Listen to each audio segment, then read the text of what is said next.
ভারতের বিমান বাহিনীর চেয়ে আরও বেশি শক্তিশালী যুদ্ধবিমান ক্রয়ের পরিকল্পনা বাংলাদেশ বিমান বাহিনীর। যুদ্ধবিমান হবে পঞ্চম প্রজন্মের ডাবল ইঞ্জিন বিশিষ্ট এবং সর্বাধিক শক্তিশালী। বর্তমানে বাংলাদেশের প্রেক্ষাপট বিবেচনায় বাংলাদেশের সবচেয়ে বড় দুর্বলতা হল বাংলাদেশ বিমান বাহিনী। বাংলাদেশের সেনা এবং নৌবাহিনীর দাপটেই মূলত বাংলাদেশের সার্বভৌমত্ব আজও পর্যন্ত টিকে রয়েছে। তা না হলে মিয়ানমার এবং ভারত বাংলাদেশের উপর ঝাঁপিয়ে পড়ত। বাংলাদেশ বিমান বাহিনীও এই বিষয় সম্পর্কে অবগত, যার কারণে অতি শীঘ্রই 16টি মাল্টিরোল কমব্যাট এয়ারক্রাফট যুক্ত করার সিদ্ধান্ত নিচ্ছে। এক্ষেত্রে সিঙ্গেল ইঞ্জিন নয়, ডাবল ইঞ্জিন বিশিষ্ট যুদ্ধবিমান যুক্ত করা হবে, কারণ ইতিমধ্যেই মিয়ানমার এবং ভারত নতুন করে ডাবল ইঞ্জিন বিশিষ্ট যুদ্ধবিমান ক্রয় করছে।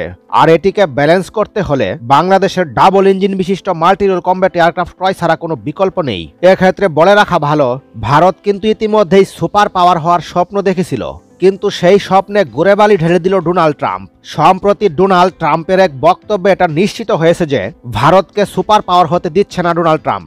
আর এ কারণেই বাংলাদেশের জন্য একটি বিশাল সুযোগ তৈরি হয়েছে। ভারত বাংলাদেশের উপর যে আধিপত্য বিস্তার করতে পারত ডোনাল্ড ট্রাম্পের বাধার মুখে পড়ে, এখন কিন্তু সেটি আর পারছে না।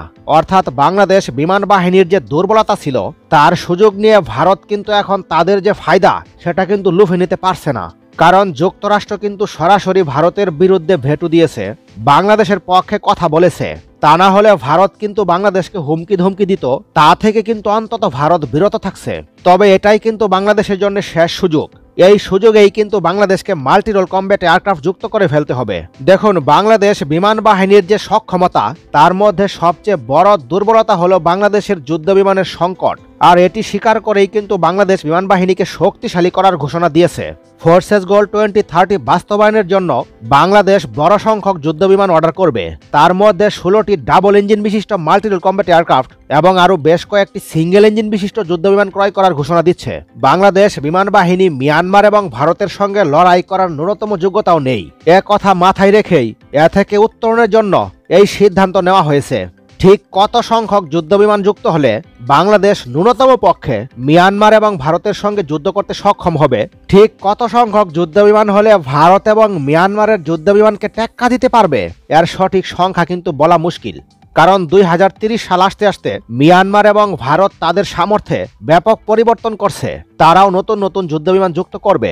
ভারত এবং মিয়ানমারের বিমান বাহিনী নতুন করে আরও যুদ্ধবিমান ক্রয়ের যে ঘোষণা দিয়েছে, এটি বাস্তবায়ন হলে বাংলাদেশ বিমান বাহিনী নতুন করে আবারও পিছিয়ে পড়বে, যার কারণে বাংলাদেশ বিমান বাহিনীকে অন্তত তাদের চাইতে আরও বেশি সংখ্যক যুদ্ধবিমান যুক্ত করতে হবে। দেখুন, বর্তমানে ভারতীয় বিমান বাহিনী অন্তত 400টি যুদ্ধবিমান অপারেট করে এবং মিয়ানমারের যুদ্ধবিমান রয়েছে অন্তত 16টি। এই হিসেবে বাংলাদেশের একটি যুদ্ধবিমানও নেই। সুতরাং আকাশ যুদ্ধে ভারত এবং মিয়ানমার বাংলাদেশের উপর একক আধিপত্য চালাবে। অর্থাৎ বাংলাদেশ বিমান বাহিনী মিয়ানমার এবং ভারতের সঙ্গে যুদ্ধই করতে পারবে না।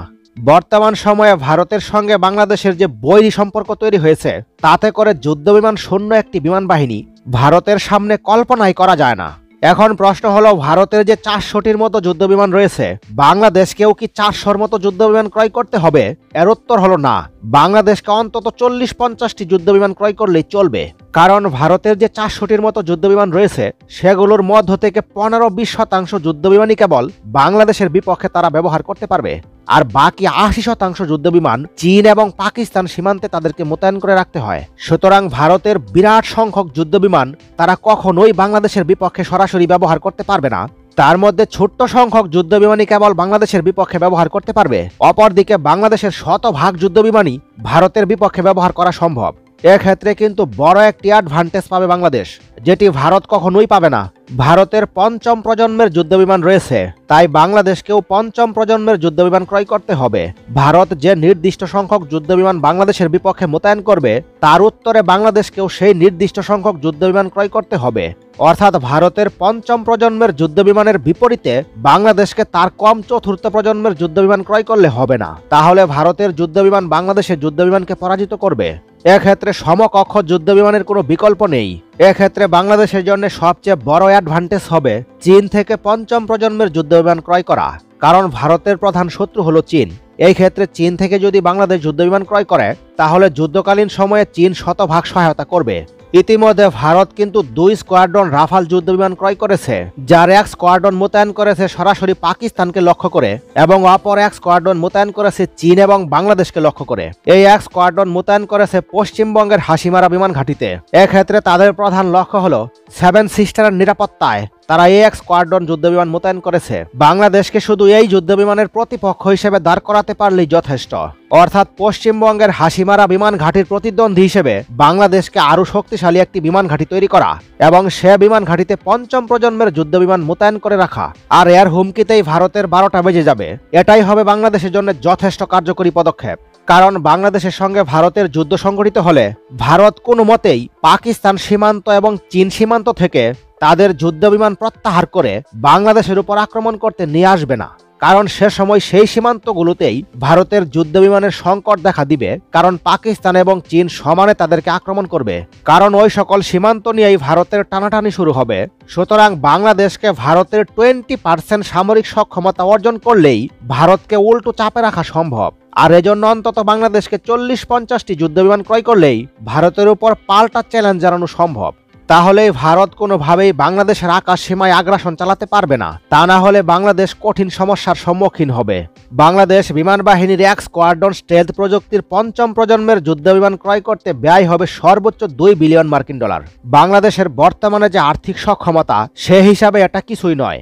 এই পদক্ষেপে বাংলাদেশের যুদ্ধবিমান ফ্লিট রাফাল কিংবা ইউরোফাইটার টাইফুনের চাইতে অনেক বেশি শক্তিশালী হবে, যার ফলে ভারতের রাফাল যুদ্ধবিমান বাংলাদেশের 5ম প্রজন্মের যুদ্ধবিমানের সাথে টেক্কা দিতে পারবে না। অর্থাৎ যুদ্ধবিমানের শক্তিমত্তায় বাংলাদেশ অন্তত এক ধাপে এগিয়ে থাকবে, বিপরীতে এই অ্যাডভান্টেজ ভারত পাবে না।